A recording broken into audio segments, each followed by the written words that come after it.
Hi guys, and welcome back to another video. So I did something that was quite unusual for me this weekend. I actually watched a Formula One race, and what a race it was. If you haven't been and watched it, go and watch it. It's amazing. Complete kind of grid turnaround upside down. I'm not going to give any spoilers away for anyone that hasn't watched it, but something that was said on the broadcast kind of got me thinking, and that was that Monza, the place that they were racing, has hosted the most amount of Formula One races of any track in the world. Now, Monza has obviously gone through a bit of a change in the years, but actually not as much of a change as you think. But what has gone through a monumental change is the cars that are racing in Formula One. Obviously, you can see the RSS Formula Hybrid 2020 above me here, and that's going to be the kind of last lap in the video. And basically, what I'm going to do is I'm going to take a Formula One car from the 50s, 60s, 70s, 80s, 90s, to kind of 2000s and 2010s, and then right up to the present day, and basically see what kind of difference in lap time there is between all of these cars. Now, it's a pretty foregone conclusion that obviously progress moves forward, and these cars that are running today are monumentally faster than anything else we've had out there. But what I want to know is just how much faster. So, without further ado, let's jump on track. But before we do that, if you are enjoying this video, then don't forget to hit the like button down below. And of course, if you do enjoy the content, you enjoy what I'm doing, then hit the subscribe button. But without further ado, let's head out to our first car. So here we are in car number one. This is, of course, a car that's familiar to those of you that have been here since the first ever video. This is the Maserati 250F. And those of you that remember that video will remember that I was taking it exceptionally easy around the Nürburgring. I really wasn't pushing the car hard. I'm going to try and push as hard as I can, but one thing to note is that the brakes on this car are like cheese. They're really not very good.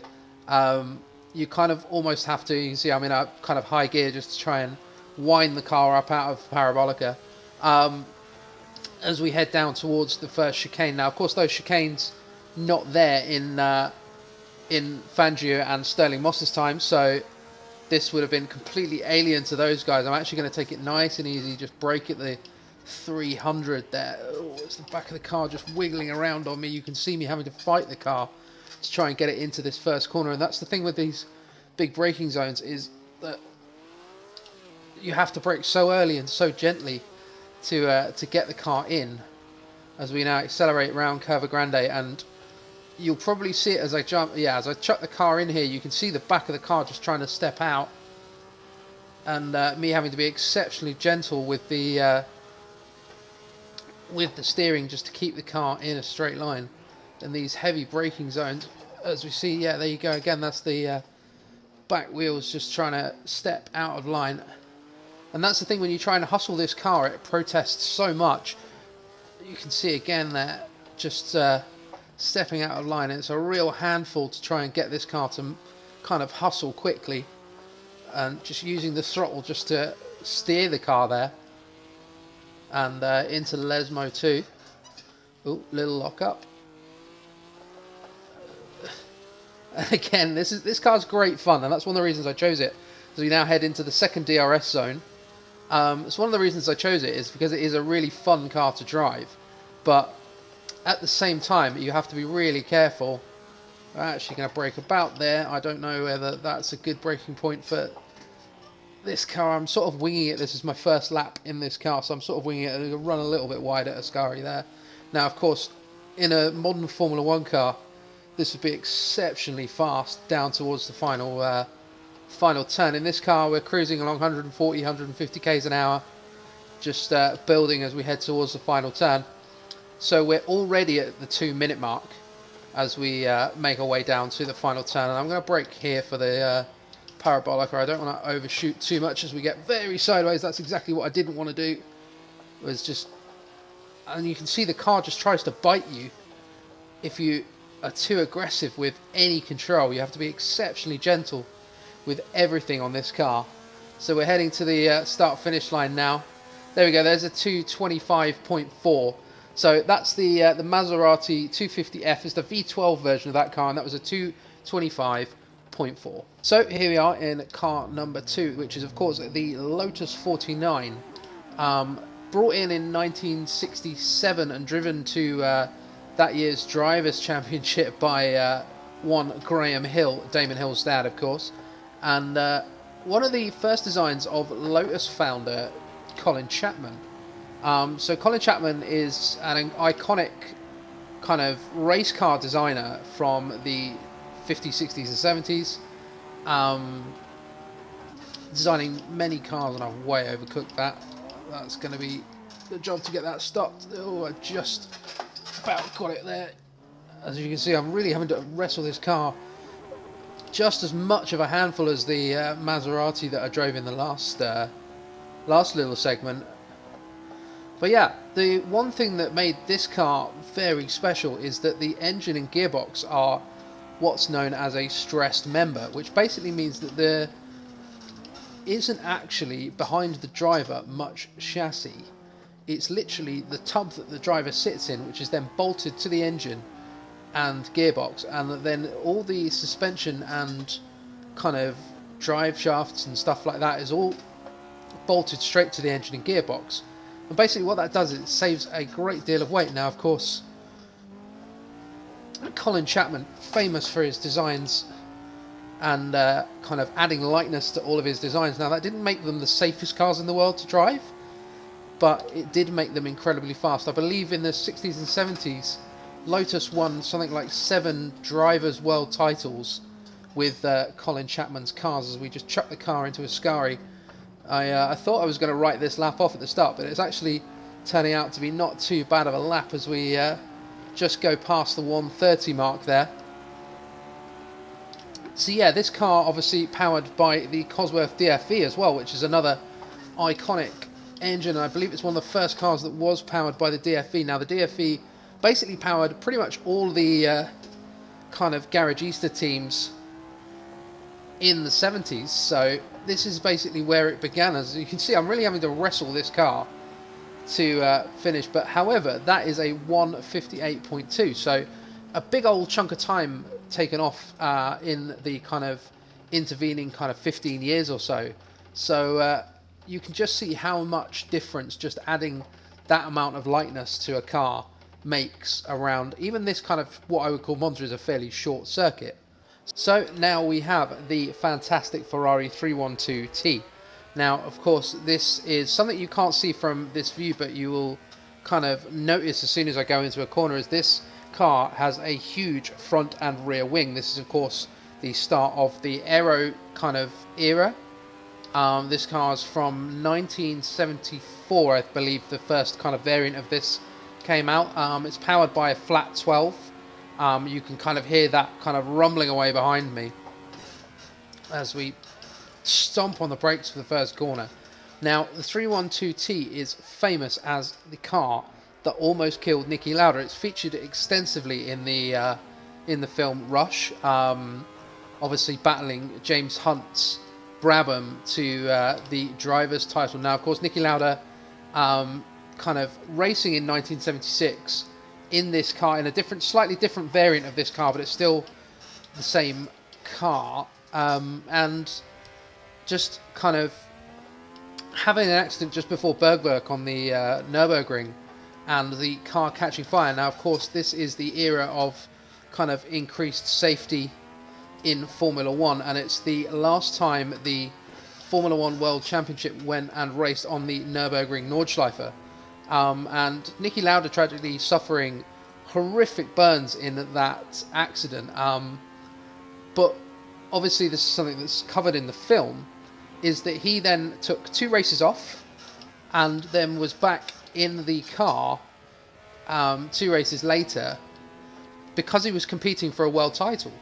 Now, obviously, it takes a huge amount of courage and kind of you have to have an enormous amount of respect for this man who's gone through a pretty life-changing accident, has horrible burns to his face, but still jumps back in the car and kind of is such a competitor that he tries to still win the drivers. And I believe he did actually win the Drivers' World Championship that year and ended the dominance of the Cosworth DFV. Now, that lap's gone incredibly quickly, but there we go. That was a 1 minute 52.5 that time around. So you can see we've gained a few seconds on the Lotus 49 just purely from aero. Another thing to notice on this car, of course, is these big old slick tyres that are on the front and rear of the car. So that's something we're going to cover in the next car pretty extensively. So here we are in our next car. This is, of course, the Lotus 98T. This car is made famous by Ayrton Senna. It is from the mid-80s, and of course, in the mid-80s, everything in Formula 1 just went a little bit mad. This car, despite it being only a V6, was turbocharged up to 5 bar of boost, so 5 times atmospheric pressure. Now, what this means is that this car, in qualifying trim, has around 1,500 horsepower. Now, of course, it has these big old fat slick tyres that you can just see. Oh, as you see, when this car comes on boost, it's an animal. There's only one way to describe it. It's an absolute animal. And you can see the damage indicator there as I'm really revving this car. If we just slow down for this second chicane. Now, basically, yeah, your danger points are coming out of the corners where that boost just kicks in, and it all comes in one big lump. There you go. There's just a little slide that literally is just the car coming on boost. And basically what you have to do is just kind of manage when this car comes on boost and make sure that you're facing the right direction and you're kind of prepared for it, because like I say, this car at full boost is putting down 1,500 horsepower, which 1,500 horsepower to the rear wheels is absolutely savage. And of course, you can see the damage indicator there. This car not designed to run at this kind of boost pressure for very long.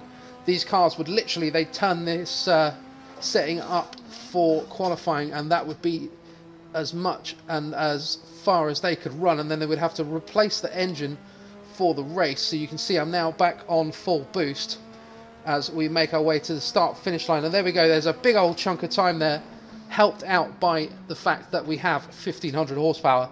So that is a 142.294 in Ayrton Senna's Lotus 98T. So here we are with our 90s F1 car, and of course I have picked the Williams FW19. Now, of course, this competed in the 1997 season, and for that reason it holds a particularly special place in my heart, because it is the first kind of Formula 1 car that I really remember watching on TV and kind of playing in any kind of racing game. Of course, this season was featured in the Nintendo 64 game F1 World Grand Prix, which of course was one of the first racing titles I ever played. And I've subsequently found out this car was designed by Adrian Newey. It was actually the last car that he designed for Williams. Now, of course, Adrian Newey is, of course, responsible for an awful lot of technical innovation and an awful lot of very successful cars in Formula 1. He's responsible for the FW15C, which is, of course, the active suspension car. So the 1992 car with Nigel Mansell. And he then made his way to McLaren and was responsible for all of Mika Häkkinen's kind of championship winning cars. Basically anybody that won that wasn't Ferrari, it was pretty much Adrian Newey that was behind it. And of course he still to this day works for Red Bull Racing, and so he is their chief designer. He designed these cars, and he's been incredibly successful. Of course, this car is the last car for a very long time that was able to run full slicks. So I wouldn't be surprised if the next car that we try is going to be feeling a lot different to this car. Now, this car obviously, like I say, is powered by that incredible V10 that you can hear behind me and running slicks. So that was a 129.9. Now, these laps are getting incredibly fast now, but we are going to see now what the mid-2000s F2004 can do. So here we are in our mid-2000s F1 car, and there was only really one choice in this section, and that was the Ferrari F2004, one of the most dominant Formula 1 cars in the kind of modern era. Now you can hear immediately that V10 screaming behind us, and that's the kind of sound of this era. Now, of course, the F2004 is the kind of pinnacle of the Michael Schumacher, Ross Brawn and Jean Todt era of Ferrari. But most people will tell you that Ross Brawn designed this car, and that is not true. The chief designer for this car is a guy called Rory Byrne, who before researching this, I had never heard of before. Now, of course, as you can see, this car is running on the grooved kind of slick tyres that are kind of prevalent in this era. And the one thing you immediately notice is how much more braking power and how much more confidence in the aerodynamics you have in this car. I'm carrying so much more speed through all of these corners just to kind of try and keep as much speed up as possible. You can see through the Lesmos there, if you compare that to the Maserati is positively crawling through there. And I am right at the top of the rev range for this car as well, as we throw it into Ascari. And I'm already back on the power. That's the thing, you've got so much confidence in the aerodynamics of this car. They really, by this point, had got the aero perfected for these cars. And also, with this car, you have traction control as well. So this is the era where they started bringing driver aids back in for a little bit. There we have launch control and traction control and a few bits and bobs. However, this isn't going to be that much faster. This is only about half a second faster. Now, of course, there's only about 7 years between this and the previous car, so there's not a great deal of difference, but that was a 1:29.2, so we are now starting to scrap for every single tenth of a second that we possibly can. But yeah, an iconic car, this one, and definitely no slouch around Monza. So here we are for our first car in the turbo hybrid era. Now, of course, this is the Ferrari SF70. There are plenty of cars that I could have picked for this, but this seemed to be the sensible choice at Monza.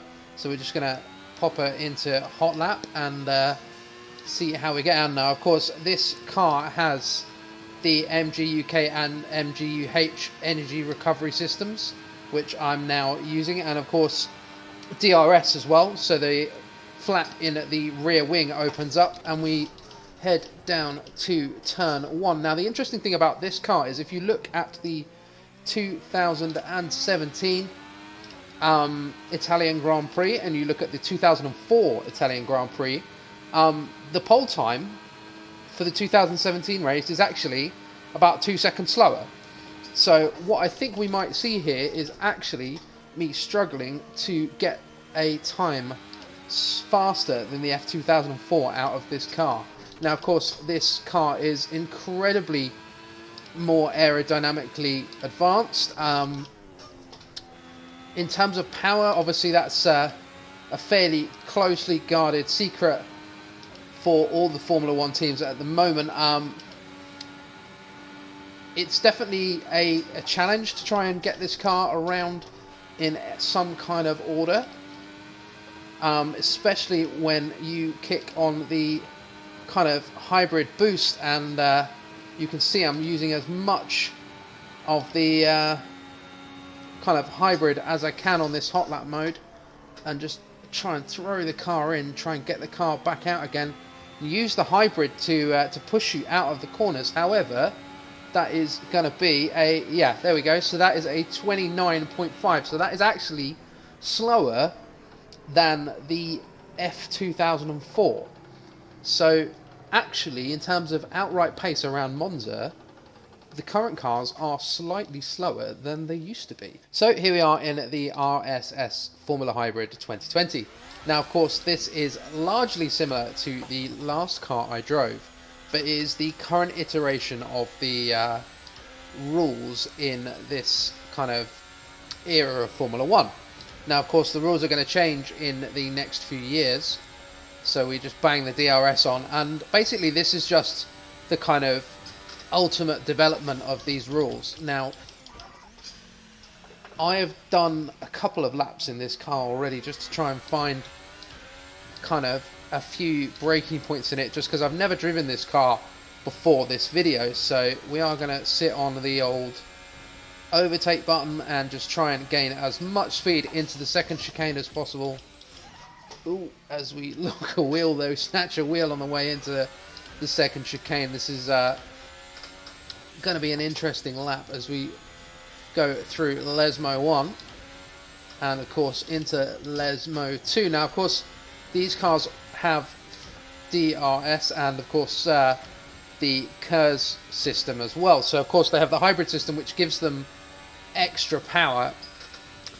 And I'm really going to have to throw this into Ascari to try and get as much speed. Just carry speed. You really can carry speed, and that's the one thing that kind of strikes you with this car is how much extra grip there is compared to the SF70 that I just drove, and kind of how much speed you can carry into all the corners. So I think that's going to be the kind of final lap, and of course that is a 1:25.5. Now I am fully aware that I am not a racing driver. It's been painfully obvious to all you guys watching me try and lap all these cars that I am not a professional driver, and I've just done a 1:25.5.